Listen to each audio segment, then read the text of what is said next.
আসসালামু আলাইকুম, সবাইকে আমন্ত্রণ জানাচ্ছি আমার দেশ টপ নিউজে। সঙ্গে আছে আমি হুমায়রা নাওছিন। শুরুতেই জানাবো সংবাদ শিরোনাম। পাহাড় ধসে চট্টগ্রাম, পার্বত্য চট্টগ্রাম ও কক্সবাজারে ৩০ জনের মৃত্যু, সংসদে দুর্যোগ ব্যবস্থাপনা মন্ত্রী। মধ্যপ্রাচ্য যুদ্ধে কত বাংলাদেশি নিহত জানালেন প্রবাসী কল্যাণ মন্ত্রী। ইউনূস সরকারের মব কালচারের নেতৃত্বে ছিল জামায়াত, বললেন হারুনুর রশিদ। গঙ্গা চুক্তির নবায়ন নিয়ে ভারতের সাথে আলোচনা চলছে, জানালেন পররাষ্ট্র প্রতিমন্ত্রী। যুক্তরাষ্ট্রে প্রবাসী বাংলাদেশিকে গুলি করে হত্যা। সিলেট সীমান্তে ৭ জনকে পুশিনের চেষ্টা ব্যর্থ করে দিয়েছে বিজিবি। শুনছিলেন সংবাদ শিরোনাম, এবারে বিস্তারিত।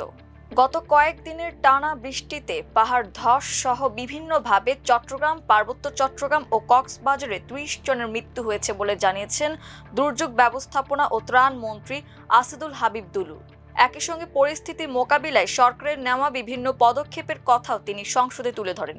বৃহস্পতিবার জাতীয় সংসদে ৩০০ বিধিতে দেওয়া বিবৃতিতে এসব কথা জানান দুর্যোগ ব্যবস্থাপনা ও ত্রাণ মন্ত্রী আসাদুল হাবিব। বলেন, গত কয়েকদিনের বৃষ্টির কারণে চট্টগ্রাম ও পার্বত্য চট্টগ্রাম, কক্সবাজার সহ বিস্তীর্ণ অঞ্চল প্লাবিত হয়েছে। সেখানে পাহাড় ধসে বেশ কিছু প্রাণহানি ঘটেছে।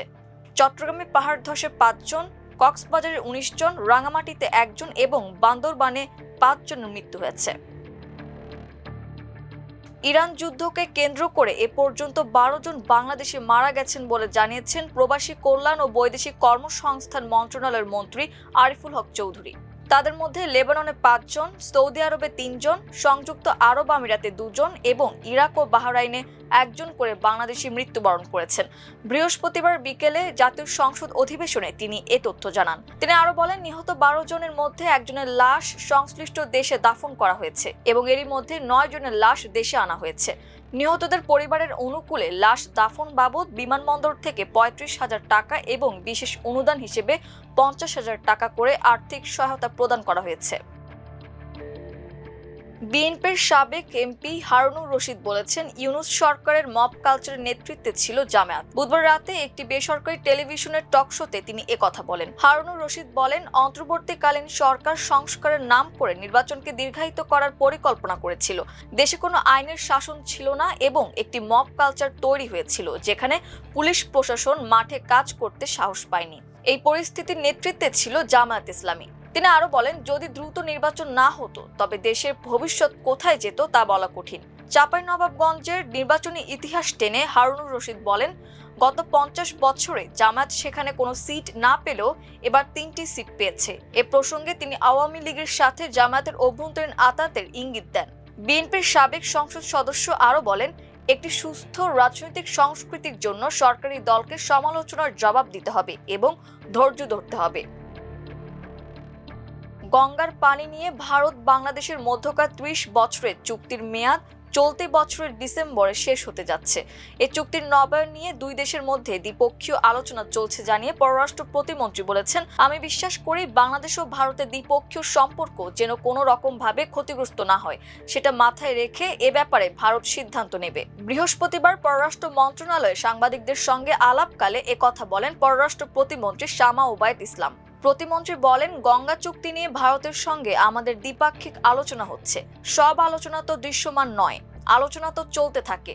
আমি বিশ্বাস করি দ্বিপাক্ষিক যে আলোচনা চলছে, গঙ্গা চুক্তির গুরুত্ব এবং পানির গুরুত্ব ভারত বুঝতে পারছে। সেটা বিবেচনায় নিয়ে আমাদের দ্বিপাক্ষিক সম্পর্কটা যেন কোনো রকম ভাবে ক্ষতিগ্রস্ত না হয়, সেটা মাথায় রেখে ভারত সিদ্ধান্ত নেবে। তিনি বলেন, আমরা মনে করি এটা ইতিবাচক দিকে আগাচ্ছে। গঙ্গা চুক্তির বেশি সময় নেই। আমাদের যে টিম প্রধানমন্ত্রী করে দিয়েছেন সেই কমিটি কাজ করছে ভারতের সঙ্গে। ইতিবাচক দিকে এগোনোর ব্যাখ্যায় শামা ওবায়েদ বলেন, এটা ব্যাখ্যা করার কিছু নেই। আমি আশা করছি ভারত গঙ্গা চুক্তির গুরুত্ব বুঝবে এবং সেইভাবে ওনারা এগিয়ে আসবে।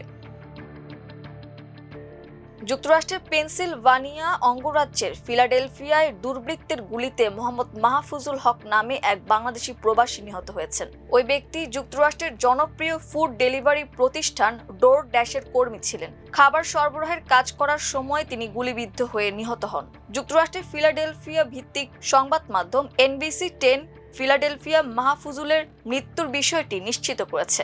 বুধবার স্থানীয় সময় রাত 9:30টার দিকে ফিলাডেলফিয়ার কিংসেসিং এলাকার সাউথ ইথান স্ট্রিটের 1000 ব্লকে এ ঘটনা ঘটে। ফিলাডেলফিয়া পুলিশের প্রধান পরিদর্শক স্কট স্মল জানান, স্থানীয় সময় রাত 9:30টার দিকে সাউথ ইথান স্ট্রিটের 1000 ব্লকে গুলির ঘটনার খবর পেয়ে পুলিশ কর্মকর্তারা ঘটনাস্থলে যান।